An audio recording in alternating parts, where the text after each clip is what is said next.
Bonjour à tous. Alors nous allons parler aujourd'hui du système d'exploitation et d'extermination que les nazis ont mis en place à l'échelle de toute l'Europe. Alors pourquoi lier ces deux mots, exploitation et extermination? Parce qu'il me semble qu'ils constituent un ensemble indissociable et nous allons essayer d'expliquer cette liaison que je fais entre les deux termes. Alors tout d'abord, il faut comprendre qu'on ne peut pas résumer la politique d'extermination des nazis à ce que l'on connaît de la Shoah et de l'extermination des Juifs, mais il faut la resituer dans un contexte global, dans une politique d'ensemble qui constitue un peu l'univers politique et mental que les nazis ont mis en place à l'échelle de l'Europe. Alors, d'abord, nous allons commencer à parler des Allemands eux-mêmes. Alors, parce que le premier fondement de l'idéologie nazie, c'est l'idée que les Allemands, le peuple arien, constituent une race supérieure, une race de guerriers. Mais il faut comprendre également la signification que représente pour le peuple allemand cette classification. Cette classification signifie que le peuple allemand est destiné lui-même à être asservi. Parce que le propre même d'une race de guerriers, vous savez, c'est d'être soumis à une discipline militaire, à un strict commandement, un commandement strictement hiérarchisé, etc. Donc, le système nazi est d'abord un système qui soumet les Allemands eux-mêmes à une stricte discipline militaire, à une hiérarchie au sommet de laquelle se trouve évidemment le chef, le Führer, etc. Et il faut bien comprendre que le peuple allemand lui-même a été privé, au nom de cette idéologie, de tout droit, toute liberté. Les premières vagues d'arrestations et de mise en camp de concentration ont été dirigées d'abord contre les communistes, les socialistes, les syndicalistes et toutes les franges de la population qui étaient considérées comme hostiles au Reich. Par ailleurs, les nazis ont considéré que ce peuple élu, enfin ce peuple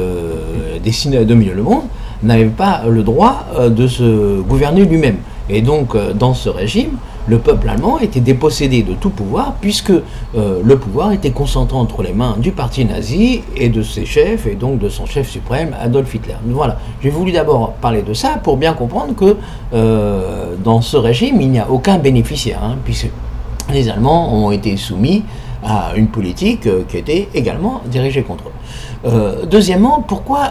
je parle donc de système d'exploitation et d'extermination? C'est que dans la hiérarchie qu'ont établie les nazis entre les peuples d'Europe, il s'agissait de donner la justification idéologique d'un projet qui était un projet économique et politique, qui était celui essentiellement qui visait à l'asservissement, à la mise en esclavage des populations de l'Est de l'Europe, de tout l'Est de l'Europe. Donc cet espace qui était constitué, qui était destiné à devenir ce que les Allemands appelaient leur espace vital. Donc on a construit toute une théorie raciale dans laquelle les Slaves, donc les populations de l'Est de l'Europe, les Russes, y compris les Russes et les Polonais, enfin essentiellement les Russes et les Polonais, étaient destinés à servir de main-d'œuvre gratuite pour le Reich. Et donc, à travers cette idéologie, on a la mise en place d'un système économique qui est basé non pas sur l'exploitation capitaliste traditionnelle, même sous ses formes les plus brutales, mais qui est quand même basé sur le salariat, quelle que soit la brutalité de cette exploitation, mais directement sur l'esclavage. Donc on peut considérer que cette idéologie nazie a servi à justifier le rétablissement d'un mode de production le plus barbare que l'humanité ait connu, c'est-à-dire l'esclavage à l'échelle de toute une partie de l'Europe. Donc évidemment, les Polonais eux-mêmes étaient voués, les Polonais, les Russes, les populations slaves étaient voués à l'asservissement, qui pouvait également déboucher sur l'extermination, parce que le propre de ce régime de travail forcé qu'ont instauré les nazis en Europe, c'est que les gens devaient travailler jusqu'à l'épuisement de toute leur force, et que donc c'était des conditions effroyables, et que pour bien asservir la population, il fallait également déchaîner contre cette population la terreur la plus violente, la plus brutale, et donc des vagues d'exécutions, de représailles, de fusillades à ciel ouvert de populations, etc. Donc, pour l'instant, je n'ai pas encore parlé des populations juives et tziganes de l'Europe. D'accord, on va y venir. Alors, il y a un autre point important, c'est que tout à l'heure, je parlais du peuple allemand. Donc, dans cette politique d'extermination, étaient englobés également les homosexuels, les handicapés mentaux et toutes les populations, toutes les franges de la population qui étaient considérées comme populations parasites, portant atteinte à la pureté de la race, etc. Il faut savoir que parmi les expériences les plus épouvantables et les plus atroces qu'ont menées les prétendus médecins nazis dans les camps, ces expériences ont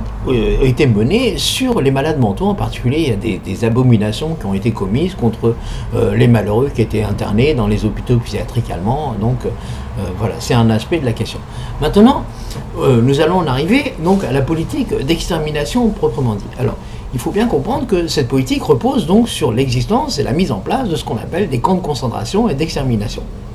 Et donc, j'en reviens au terme que j'ai utilisé au début de cet exposé sur le lien entre exploitation et extermination. C'est que ces camps sont devenus, au cours de la guerre, au fur et à mesure de la guerre, un élément essentiel de l'économie du Troisième Reich. C'est-à-dire que ces camps étaient également des camps de travail, dans lesquels les grands industriels allemands, les Krupp, les Thyssen et d'autres, les Siemens, etc., toutes les grandes entreprises allemandes ont installé leurs usines directement à l'intérieur des camps, et donc le régime nazi fournissait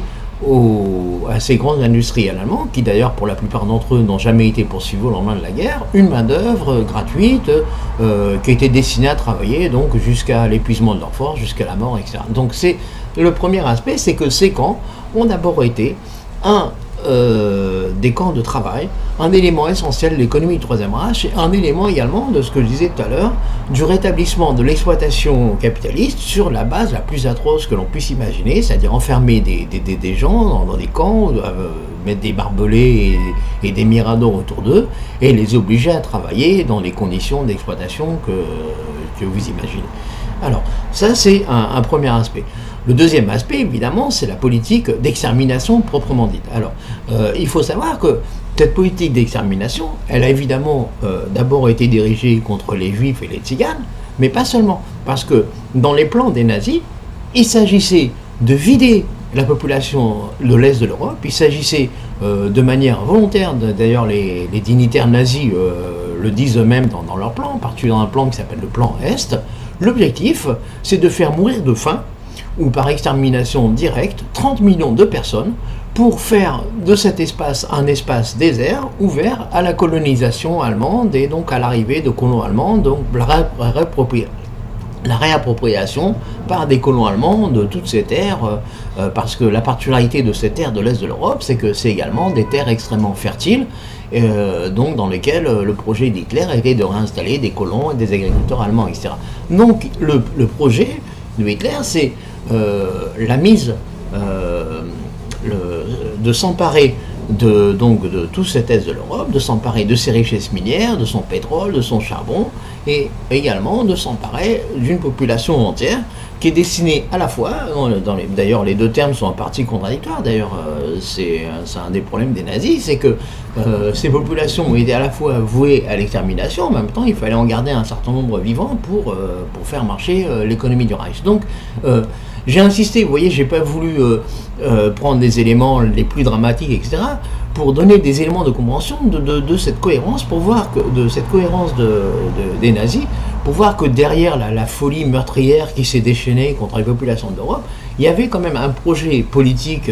barbare, mais tout à fait cohérent, qui était celui de passer à un régime d'exploitation directement basé sur le rétablissement des normes les plus barbares dans lesquelles des êtres humains puissent être exploités. Voilà. Donc,